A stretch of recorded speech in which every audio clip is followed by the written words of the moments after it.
They were unaware that they were attempting to humiliate the strongest man in the world, and as a result,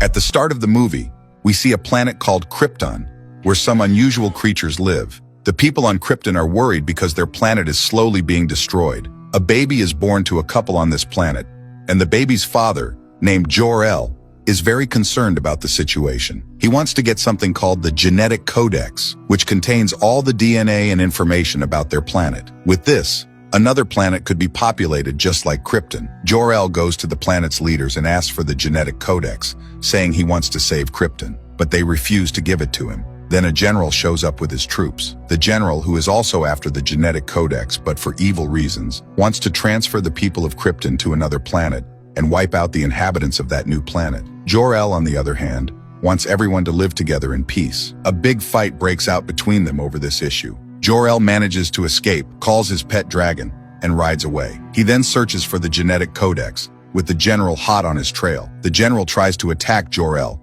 but Jor-El's dragon saves him, though it gets injured in the process. Luckily, Jor-El finds the Genetic Codex and brings it back to his wife. He tells her to infuse their son's DNA with the Codex because Krypton is going to be destroyed. Jor-El believes their son has special abilities and must be saved so he can grow up and become great. They send their son far away in a spacecraft. Jor-El had also kept a key with his baby. Being sentimental, Jor-El's wife begins to weep. They know they have to go through with it. Then the general arrives again and attacks Jor-El, killing him in a tragic event. Afterward, the general tries to reach the spacecraft to stop it and destroy it, but Krypton's council gets word of what's happening. The council quickly sends a fighter to stop the general, preventing him from damaging the spacecraft. When the council learns that the general killed Jor-El, they imprison him as punishment. Meanwhile, the baby spacecraft lands on Earth, and back on Krypton, the planet and its people are being destroyed.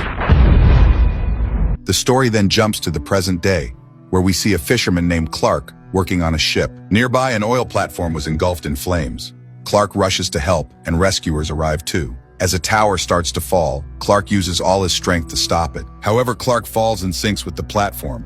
This triggers memories of his past. He remembers when he was a child and discovered his abilities. He could see through things and hear distant sounds. He was incredibly strong too. Once, when his school bus fell into a river, he managed to pull it out along with all the kids inside. At the time, he didn't understand how he did it. Clark's father used to tell him, "Look, son, I know you have superhuman abilities, but you have to keep them secret. People in the world gossip, and they might not understand." So Clark kept his powers hidden and started working as a waiter in a hotel. At one point, a waitress is being harassed by a jerk, and Clark steps in to help her. The guy, thinking he's tough, decides to confront Clark. Not wanting to hurt him with his powers, Clark tries to stay calm and gentle. But the jerk, being foolish, pours a drink on Clark and tries to shove him, only to find that Clark doesn't move an inch. It's like pushing against a brick wall. Clark just takes a deep breath and walks away from the situation. Later, when the jerk heads out, he finds something totally unexpected. His truck is completely trashed, with massive tree trunks smashed through it. One day, Clark hears from someone at the hotel about an old scout ship that was found, dating back 20,000 years. This piques his interest, and he decides to visit the site.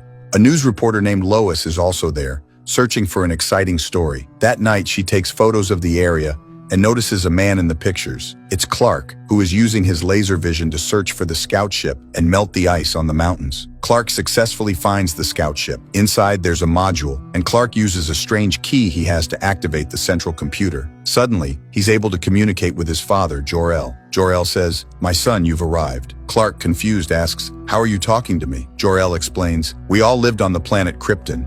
You are my son. Your mother and I sent you to this planet when Krypton was being destroyed. I was killed by someone who was after the Genetic Codex." Jor-El then reveals everything about the Genetic Codex, telling Clark that he matched Clark's DNA with the Codex's DNA before sending him away, which is why Clark has so many superhuman abilities. He encourages Clark to use his powers wisely, and even provides him with a special suit. Meanwhile, the reporter Lois is there, witnessing everything. She starts taking photos of the artificial intelligence model that appears, but the model attacks her, causing her to fall. Clark rushes to her and carries her out to safety. Afterward, he leaves with the scout ship. Lois is shocked and wonders how a scout ship could even be there. She goes back to the news company where she works and suggests publishing the story, but her supervisor dismisses the idea, saying it's not worth it. Still, Lois is determined to share the story, so she tells another reporter about it. On the other side, Clark has fully embraced his role as Superman. He's flying through space without fear, ready to face any challenge. Lois then visits Clark's home,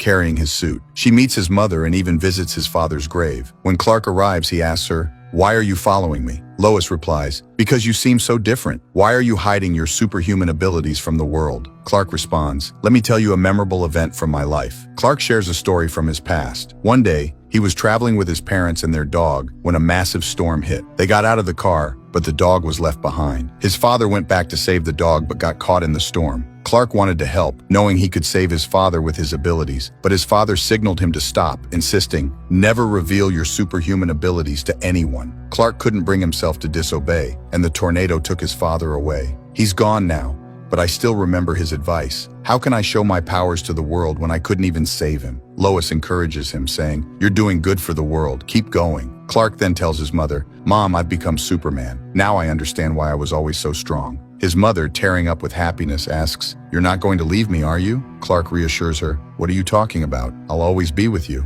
Meanwhile, it's revealed that soldiers have captured some mysterious photos through a satellite. The photos show a spacecraft moving through space, and then Earth receives a threatening message. "One of our people is on your planet. We're here to take him back. If you don't return him, we'll destroy your world." Everyone is alarmed. Meanwhile, the news supervisor leaks the story because it's no longer a secret. It's revealed that the general from Krypton has also arrived on Earth. Soldiers and agents are searching for Superman, but he doesn't want to cause chaos, so he turns himself in. He's taken to a room where Lois questions him. There's a two-way mirror, and the military is listening in. Clark walks up to the glass and says, "You don't need to monitor me. I'm surrendering to keep you all safe. Don't worry. Just send me to them so you can stay protected." The military realizes he's not a threat. Superman is brought to an open field where the Kryptonians come to take him. They ask Earth's military to let Lois come with them, but the military refuses. Lois steps in and says, "It's okay. Let me go." She's taken to the Kryptonian ship and locked in a room. Meanwhile, the general approaches Superman and says, "You know Krypton is destroyed. I need to take over Earth for us to live.